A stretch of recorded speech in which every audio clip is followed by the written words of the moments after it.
Hi everyone, it's Plastic EP here from Melbourne, Australia, and coming in from Calgary, Canada, is Larry Leach. How are you today, Larry? Cheers. You got a few stories to tell us.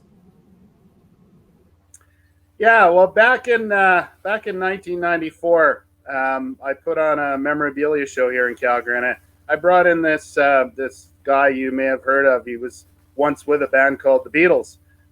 His name was Pete Best, and we brought him in to an event to sign autographs.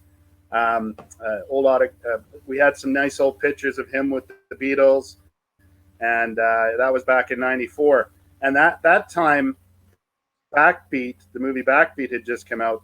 And for those who haven't seen or know about the movie Backbeat, it was about the early days of the Beatles, mostly Hamburg. So Pete was a major character in the movie, and he hadn't seen the movie yet.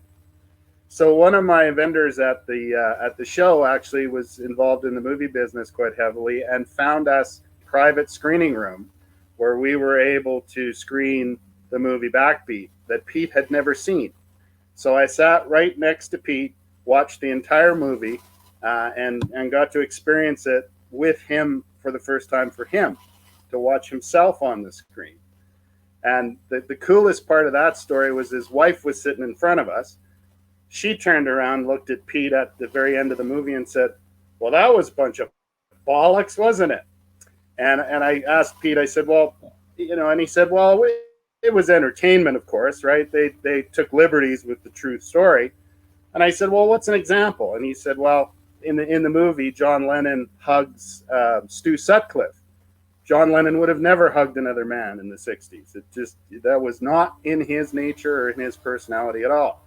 But because the movie was done in the '90s, and that was a little more sensible in that culture, then that's what they did in the movie." So that was just one example of many. But most of the stories in it were fairly true, and it was quite a great time to enjoy that with Amazing. What him. was it like when you brought him out?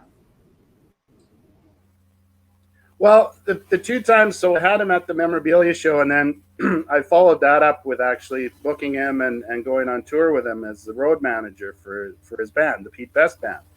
And the coolest part about that was, in one sense, he was my friend Pete. He was just a regular guy, right? Really good scout sensibility. And then every once in a while, I'd kind of catch myself and go, "Wow, that's the original drummer of the Beatles." It was only when I wasn't talking to him and I just kind of tried to soak in what was happening, right? And I remember when I was driving the band back to Edmonton, and they were all sound asleep because I had to take them to the airport, and it was earlier in the morning. The whole band is asleep, and I was just there with my thoughts going, "Wow, there's the original drummer of the Beatles."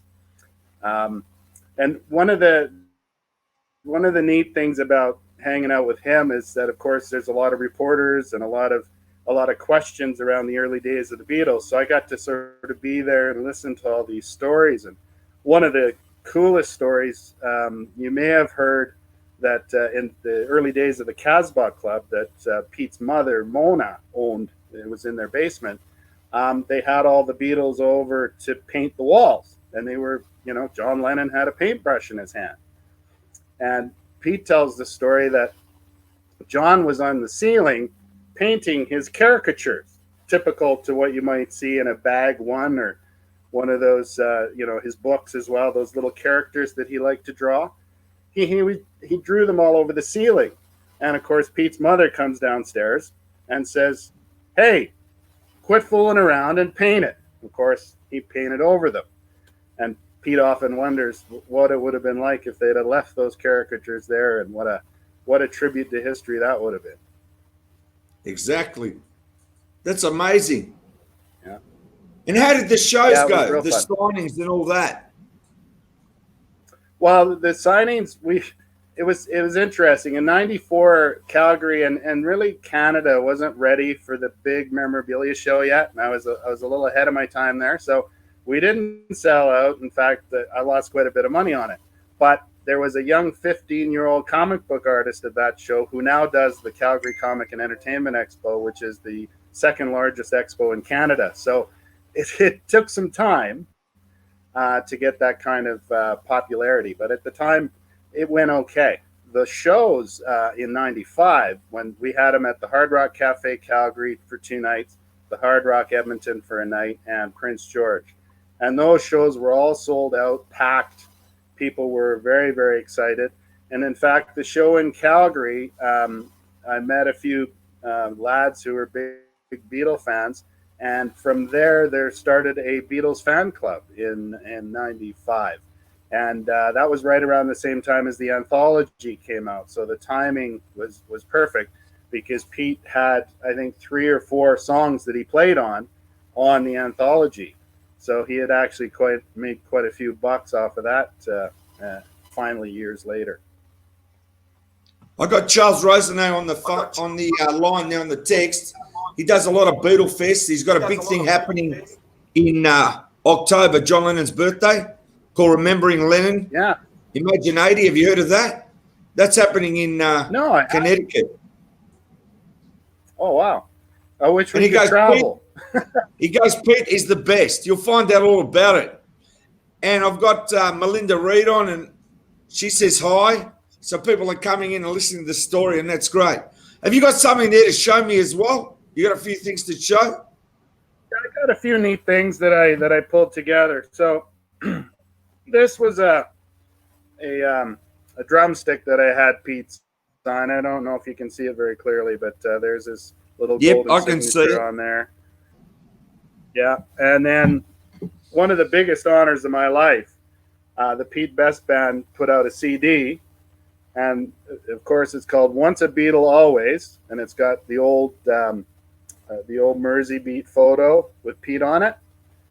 And they didn't tell me they were doing this, but on the inside it says "Special thanks to," and my name is right in there.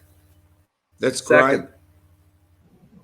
Yeah, that's great. To be in the Beatles, to be in liner notes of a CD with the Beatles picture on it, that's as close as I'm going to get. And then another neat thing that we did, there's some old Beatle cards that I've picked up over the years that they're fairly, they're fairly common. But they're great. In the 90s, they put out a set, and Pete wasn't featured in the set, but there's a card. If I can, hold it up better there. And I got Pete to sign this card.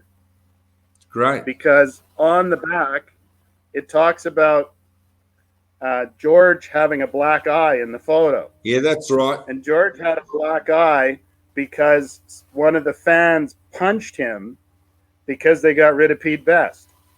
And so there was at least a Pete Best reference on the back of the card. And so me and a few of the guys that were involved in the show got him to sign that one. It's great. It's good he signed it. I like it. Yeah. That was a good card set that came out. I got some of that. Yeah. Yeah, so that was good. That's the only autograph card I have in the set, of course. Haven't met the other 4. So how many days was he with you? Did he did you promote him for 2 days at the show or 1 day? What was it? Yeah, I had him for 2 days at the show in '94, and part of the deal was I brought his wife out so that they could go see the Rocky Mountains. So then I took him out to Lake Louise on the off day, which when the show was over. Me and my parents. My mom was born in Liverpool, so it was a great experience for her and to talk to them and original Scousers. And we took him out to Lake Louise, and his wife's breath got taken away as soon as we got out to Lake Louise and saw the glacier. She was just blown away by that. So I had him for 3 nights, 2 days here, put him up. And then when we were did the band, it was a quick 5-day turnaround, 4 shows in 5 days. And then I took the band on to Edmonton to fly to Ontario. and then another fellow in Ontario booked them out there. So yeah, I got to stay with them in the hotels and got to, spend time listening to the stories. And Pete Best's brother's name is Rogue, and Rogue and Pete were double drums. So there was two drum sets, and they both played together. And sometimes they were offbeat, but sometimes it was just this powerful, powerful push.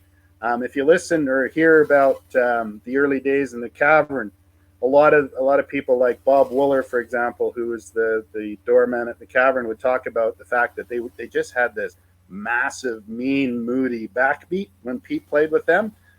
And when Rogue joined, of course, it was just doubly so. It was a big, big, big sound. And Rogue, his father is actually Neil Aspinall. So he's a half brother of Pete. And so Rogue has had dinner at Paul McCartney's house, and Pete has, from what I understand, has still never had a conversation since he left the Beatles with Paul. So it's kind of funny. Unbelievable what you're saying. But let me tell you, are you still promoting, or you want to promote someone else? Are you hoping to do that again, or are you currently doing that?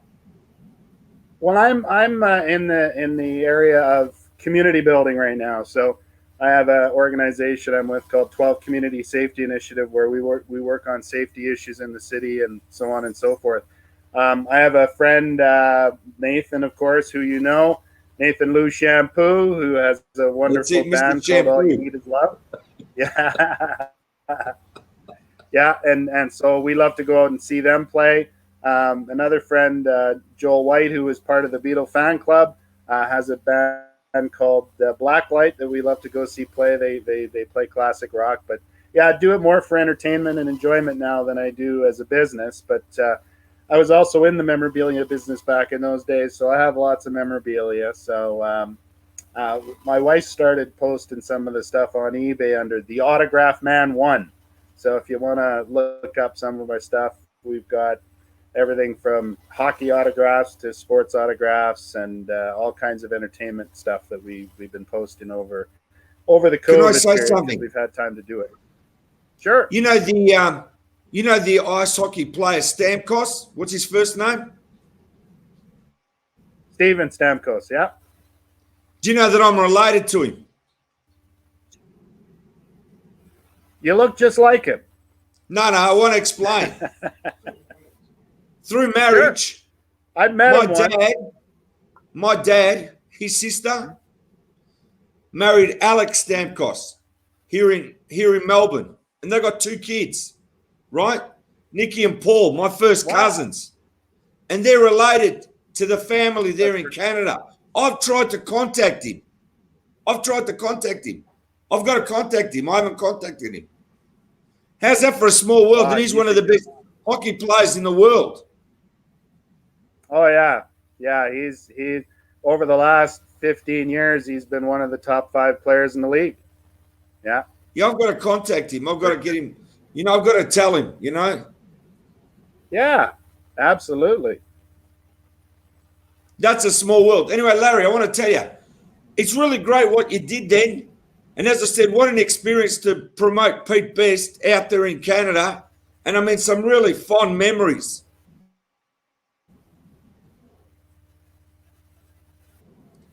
So I want to thank you for your time today.